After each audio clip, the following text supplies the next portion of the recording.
DC, welcome to the Don't Mute Mental Health podcast, where we discuss all things mental health within the DC education system in order to help parents and community members learn more about the resources available to help support our students here in the district.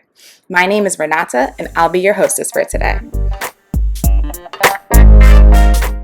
Hi, everyone. Thank you for listening in this week on this week's episode of Don't Mute Mental Health. My name's Renata, and I'm joined here today by my guest co-host, Alexa, student intern with the Office of the Student Advocate. Hi, guys.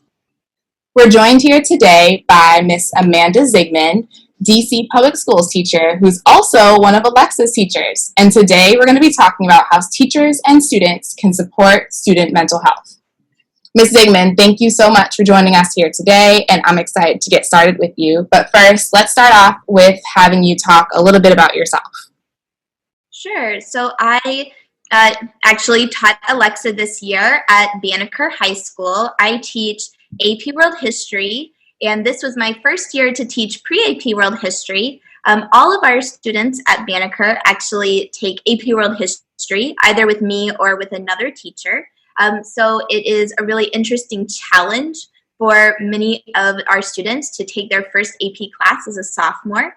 I also have sponsored, right now I'm sponsoring the current events and politics discussion group. In the past, I've sponsored a lot of clubs like debate, yoga club. Basically, I love to have students in my classroom during lunch, which is when a lot of our tutoring and clubs meet. So just as a way to build relationships and things like that. Thank you so much for sharing about yourself. Let's hop into our first questions. So, in your opinion, in what ways can schools show their commitment to providing mental health supports for students and their families? I think the most important thing that individual teachers in schools need to do is to be very deliberate about building strong relationships with students. I think that we have to balance that with the rigor and the expectations of our course, which are very important to me, but to make sure that our students know that many adults in the building love them, not just like them, not just care if they show up, not just care that they pass an exam or that they come to school, but to really know that there are people and adults in their lives at school who love them. And so I think that being as explicit as we can when we are talking about that with students and then with their families. So I think that we show students that we love them in a lot of different ways. We can tell them that we love them. We can also call their families and ask how things are going.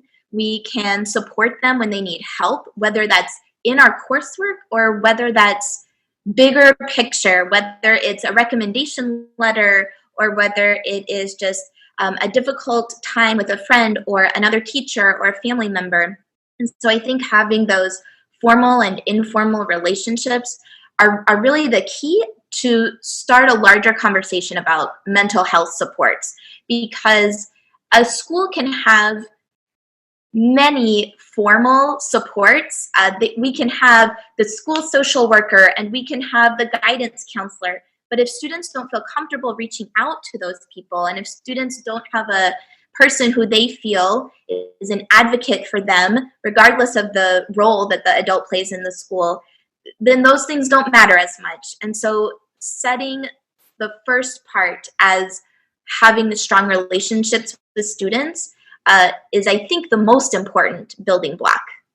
My first question is, as a teacher, what supports do you believe schools should provide for students to support their mental health? So we definitely have to have the formal supports. Like I mentioned previously, every school should have those formal supports of people who are trained, like school psychologists, school social workers, counselors. I know at our school, counselors play such an amazing array of roles. They not only do scheduling and college admissions, but they are also guidance that supports mental health. They support relationship building. They support if a student isn't doing well in a class. So we have to have enough funding for us to be able to fill all of those really important roles. But then also, like I mentioned, we have to make sure that every student knows that there are adults in the building who love them and have informal relationships with the students, so that let's say Alexa, you didn't feel comfortable coming to me with a problem. Well, I want to make sure that you know that there are other people who you can go to in the school, beyond just one single teacher or beyond just the school psychologist. So I think that we have to, as a teacher, we have to make sure that we're so intentional about building those relationships. So the biggest thing I need for that is time. So a lot of my time is spent on grading, planning, tutoring students in the coursework. And so unfortunately, a lot of the relationship building is really outside of my typical expected work hours, right? So maybe it's phone calls at night or it's emails at night. And I guess as a teacher, the thing that I would really like for schools to provide is more time that is explicitly devoted to relationship building. And it doesn't have to be one size fits all. Maybe that's phone calls home for some teachers. And by phone calls home, I don't mean negative, your student did something bad. I mean positive interactions. Home visits, for example. A couple years ago, I and some other teachers at Banneker, we did a lot of home visits. We were in a home visit program. And those were just informal ways to get to know students and their families better. And it wasn't about school. It wasn't about you didn't do your homework. It wasn't about that at all. It was just making sure that we had a bigger picture of students' lives so that we knew what we could be for them and the different things that we could do for them. Thank you, Ms. Sigmund. You talked a lot about building those relationships with families. As a teacher, previous teacher, I know how important it is to not only have that relationship with the students in your classroom, but the families that you serve as well. And so I'm wondering if you can speak more about some of the things that you do in your classroom to build those relationships and also ensure your students' mental wellness.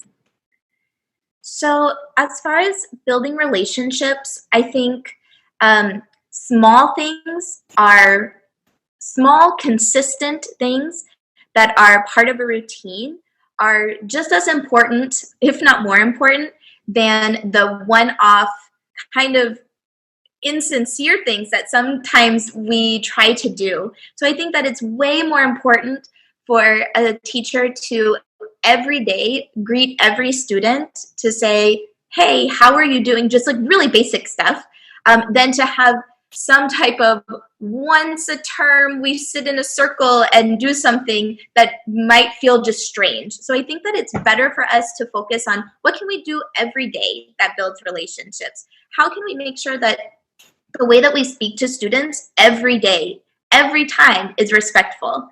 How can we make sure that every interaction is positive? And positive can mean growing, right? Because I know Alexa can verify every single thing I said to her hasn't always been, you're perfect, right? It has been constructive.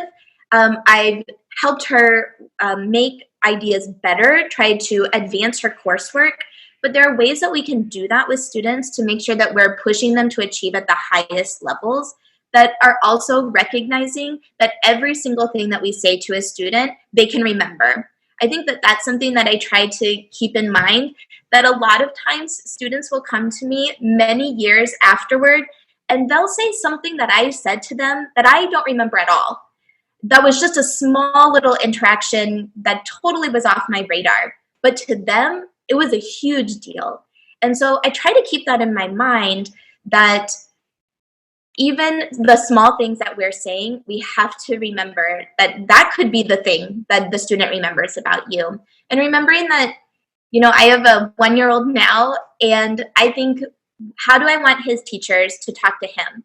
I do want his teachers to correct him when he's wrong. I do want his teachers to hold him to high academic standards. And I want them to do it in a way that says, we're doing this because we love you.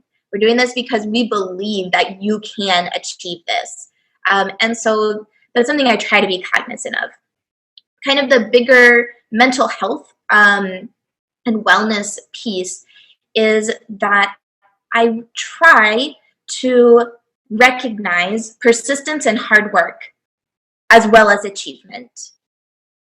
I want to recognize all of those. And so when students work really hard, we have to set that as an expectation as well. That it is often the case in my course that students will work really hard and they will still not get it. And they'll still fall short. And so while recognizing hard work and then additionally providing opportunities for an additional success. So Alexa knows that in my class, some of the things that I've just tried to kind of set up that rewards this is that I allow revisions for everything. It was really hard the first time you did it. You tried really hard, or maybe you didn't.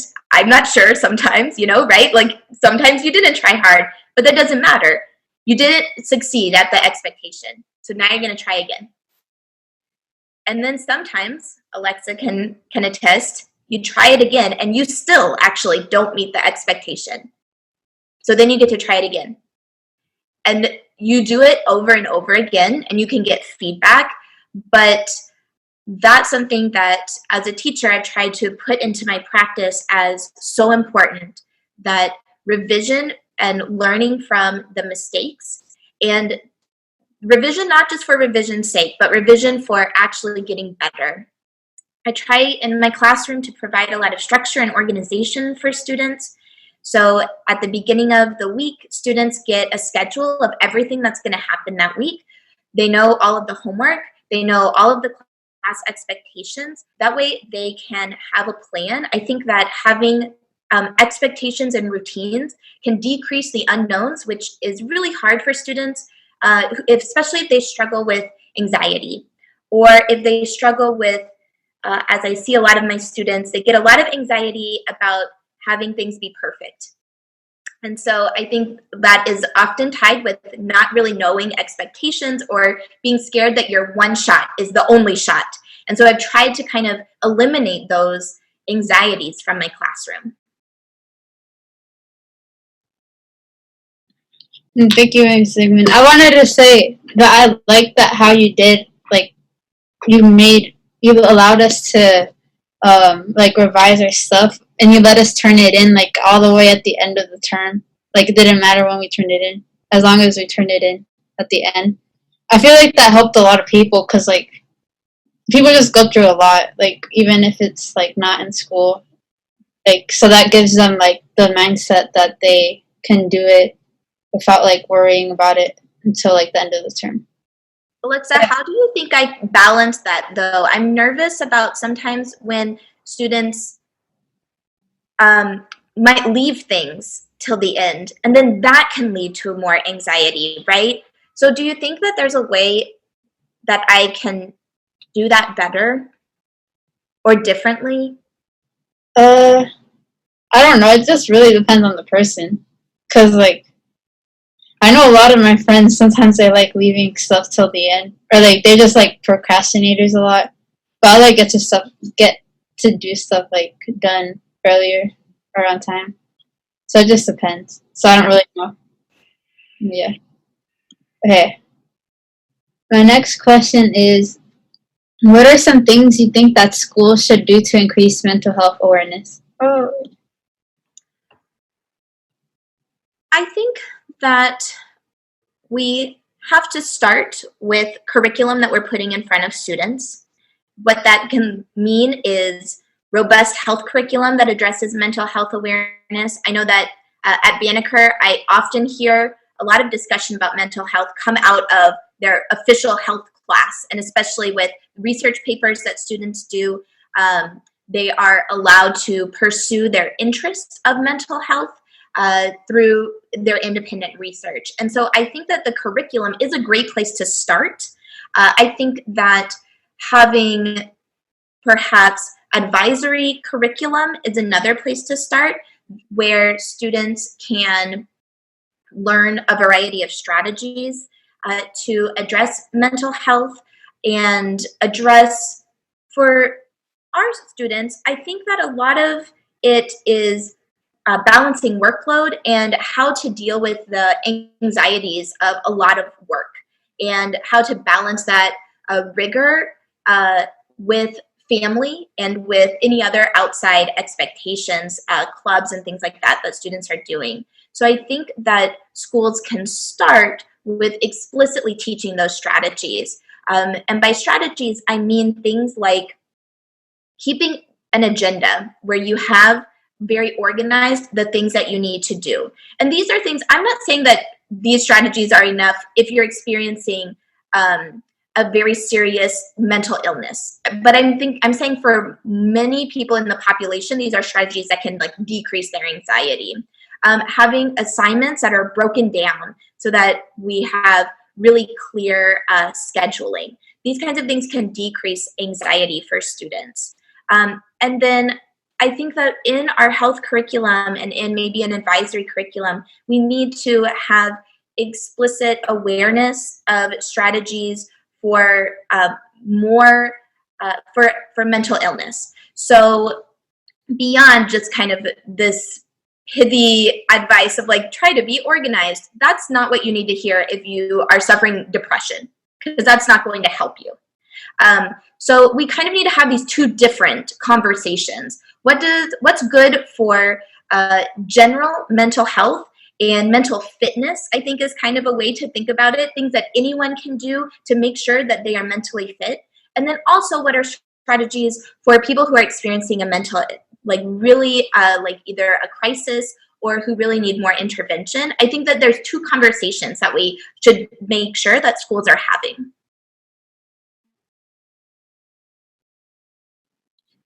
Thank you, Ms. Sigmund. You talked a lot about balancing, school expectations with mental health, and making sure that you're still focusing on that while also meeting school expectations. But I'm curious to hear your thoughts around how do you think school workload and test performance expectations affect a student's mental health, and what can teachers do within their classroom to be a little bit more mindful about this? Teachers certainly have to be mindful about this, and we have to, I think, very explicitly name and recognize that this is a struggle for students. So I think we can balance rigor and joy. I think we can and we must. And this is something that I am often trying to keep in my mind in my classroom. How do I make sure that I am pushing students to the highest level of achievement that I know that they can achieve? And how do I also make sure that they know that I love them, and the reason why I want them to achieve that is because I know that they can do it? How do I do that? So first, I think teachers have to keep that in their mind, that we have these two things that we must do. I think the most important part is explaining the purpose of what we're doing with our school workload and test performance. Here's the thing. I can't explain to you why a lot of standardized tests are important. So I won't be able to do that. But I can tell you why, for my class, the AP exam is important. It ensures, or it helps to ensure rigor. It helps to get college expectations with high school level supports. And it helps students to earn college credit. And so from day one, I explain the purpose of being enrolled in an AP class to students. Why are we doing this? And then every day, I really try every day that whatever we're doing in class, I try to align it with that purpose. Why is that one test important to you? And why is what we're doing going to align with that? Now, I'm not sure that that works for every standardized test. In fact, I'm really sure that it doesn't work, because I don't think that students get a lot of benefits from many of the standardized tests that they are forced to take. However, I do know that for the AP exam or for IB exams, there is a reward for students. There's a tangible reward for it. And so for me, it helps to have this goal that we're working toward, and to explain why that's so important.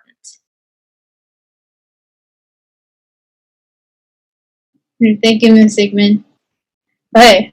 I have something else. Oh no, you can. It's okay. Okay, I have another thing, because I think that teachers can also sponsor clubs and other extracurricular activities, so that are outside of their curriculum. So maybe it's a book club, or maybe it's, I know my colleagues do movie clubs, book club, electric car club, gardening club, yoga club.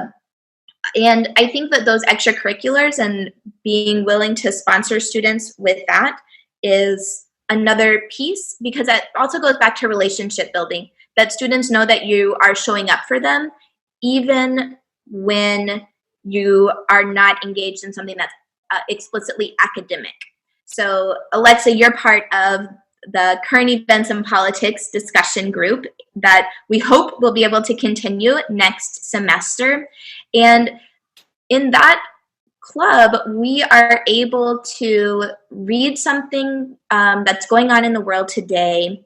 We are able to get a variety of opinions from other people in the club.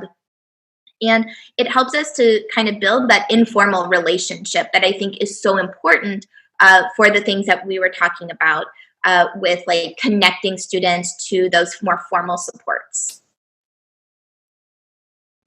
Okay, thank you. My next question is, what changes do you believe schools can make? Wait, let me say. Okay, what changes do you believe schools can make to their daily schedules to allow for more focus on student mental health? I think in the school day, we can do a better job of building in time for extracurricular activities. We can also do a better job of scheduling time for academic support. So both extracurriculars, academic support, and then, as I kind of mentioned before, I also think that teachers need more time in their daily schedule for some of that positive relationship building. So at our school, we have the hour-long lunch that I think is really helpful, because we can use that for academic support and extracurriculars. But I would like to see other opportunities that are built into the school day for those things. Thank you, Ms. Sigmund. We talked a little bit about how important mental health is and incorporating that into our school day. I know that when I was younger, I don't remember having a lot of these conversations or even hearing my teachers talk about the importance of mental health and how important it is for us to focus on that. And I think that there's a lot of stigma that comes around mental health, which is the reason why we don't have these conversations in the classroom with students. And I'm wondering your thoughts on what teachers specifically can do to stop some of that stigma that occurs in mental health within the school. I think more and more the current generation of high schoolers amazes me at their willingness to have this conversation. And so one of the biggest things is for teachers to get out of the way, to let students like Alexa talk about the things that she needs to talk about.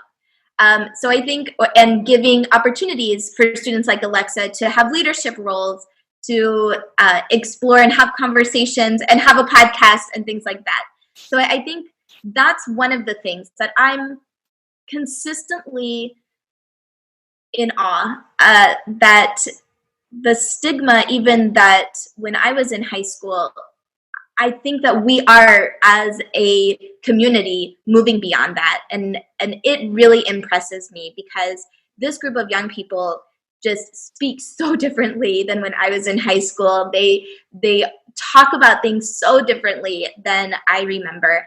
And so I think that's the first thing to recognize, that so much progress is being made, and that this group of students that I have been teaching, I just really noticed that there's a marked shift in the way that they talk. And I think that we as teachers need to be careful to watch our language and our implicit bias. I think that often, I don't want to say often, I sometimes hear joking language that can be dismissive. And I hear it from teachers and I hear it from students, but I am more focused on teachers, that I want to make sure that we don't accidentally say something that we think is a joke that that might impact students as not a joke. And I think that students and teachers need to be careful about that. That's something that I see more often and hear more often than I would like. And I also think that just having the explicit conversation like we're doing now does a lot to decrease stigma, because I think the conversations where students and teachers kind of open up about their personal experiences has a really important role to play. Can I ask a question that's not there, Renata? Sure. Wait, let me try to think of like how to word it. How do you? Okay, we already asked about like extracurriculars and stuff, but I was gonna ask like, how do you think the school culture, like dances and like sport games, could make students feel like, I guess, like their mental health more like better, because they're like being more united as a student group. So, like, what's the role of the school in promoting that? Yeah, because I just like from personal experience at Banneker, I feel like there's like no school spirit from like students, because we don't really have like we don't have that much money to have like that many resources for sports. So like I feel like if we promoted like the sports more, I feel like students would be like more like happy at school, or like they'd be more happy about talking about school. This is something I think about a lot, actually, because my high school experience was almost the opposite of what I teach in every day. And I love Banneker and I love teaching there, but it's very different from how I went to school. So I was involved in a very rigorous academic program in my high school, but we also had just oozing school spirit. It was pretty crazy. I grew up in a Texas high school with football games, and we had a pep rally every single Friday. We sang our alma mater every single Friday. We had spirit days and dressed up and just went crazy. We had so many spirit groups. And that is something that I think made me more invested in my school. It made me really proud of my school beyond just the academic piece, although I was also proud to be part of that as well. And so I agree with you, Alexa, that we have to make sure that we have areas of joy that are outside of academics. And I'm not sure the best way to do that. I know that there has to be a way to have this, right? There has to be a way to balance joy and academics. And I agree with you that it's something that we can try to work more toward. Luckily, you still have 2 years at Banneker, and I'm definitely going to be around at least for those 2 years. So I think that it's something that we can definitely work more on together. I don't know if it's sports or if it's other things. If I don't know how important the sports piece is. Maybe it is really important. I know in my high school it was. Maybe there are other ways that we can have this fun activities. I don't know what it looks like, but I am really interested in trying to do this with you. I guess like having more, because we have like the winter ball thing. I guess having more dances after school, because I see like a lot of other high schools, they have homecoming. Even though we don't have a football team, we could still have it, because I know School Without Walls has it, and it doesn't matter if we have a football team or not, because it makes like the students happy. And I guess having like, I see other high schools do spring flings, so we could do that too, but I don't know if we have enough money for that. So Well, Alexa, it makes me really happy to hear you talking about wanting more dances, because I know when I was in high school, we said, oh, dances are horrible. We wouldn't want those. And so I really like hearing your different perspective. And I like that you like going to dances. I really like that you enjoy this thing that we do at our school. And so if you like something that we're already doing it more can definitely be something that we try to work towards, right? So it's like, okay, if we have something we like, let's just try to do it more often. We don't even have to come up with a totally new thing for us to like. So that makes me actually really happy about our prospects. Renata, should I ask the last question? Yeah, go for it. Okay, so this is the last question. How can schools address mental health in response to COVID-19? And how do you think it would look like if we have like all virtual? So I think that if we are doing virtual learning, which looks more and more likely, we as schools and as teachers, we have to do more work than we've ever done to make sure that students know that there are adults at school who love them. And it's going to be harder than ever. I've been spending the summer trying to think about how I can do that with perhaps a student who I've never met before, and only maybe see on the computer. That's really hard, especially because earlier I mentioned how informal relationships are so important, and building that informal time into the online space is not something that I yet know how to do perfectly. And so this is a really big area of growth that I want to make sure for me and my students that I'm trying to think this through. I think that we can take a lot of the best practices that we have in regular school and amplify them during virtual learning. Family contact is more important than ever. So that was important before, but we have to amp it up to make it more frequent, more meaningful. Having a classroom that values student voice and student discussion and student ideas is really important, because I can't develop a relationship with a student who's just watching me talk. That's not a two-way street. So they might feel like they know me really well because they see me talking all the time, but it's not a relationship because we're not back and forth. I could just be a YouTube star in this case, right? And you don't have relationships with YouTube stars. So what I'm thinking about doing is having more and more opportunities for small group time. And I think that for me going forward, that's going to be really important to give students, they don't have to talk with me one-on-one, especially at first when they might not feel that they have anything to talk with me about. But having small cohorts of students within the larger classes, I think that that's going to be an even more important teaching strategy, which I definitely used in real, quote unquote, real life class. But now, kind of all of the things that were best practices before, we have to really make sure that they translate to this like virtual learning. I'm also thinking that if we are virtual, we have to provide public spaces for students who need some help.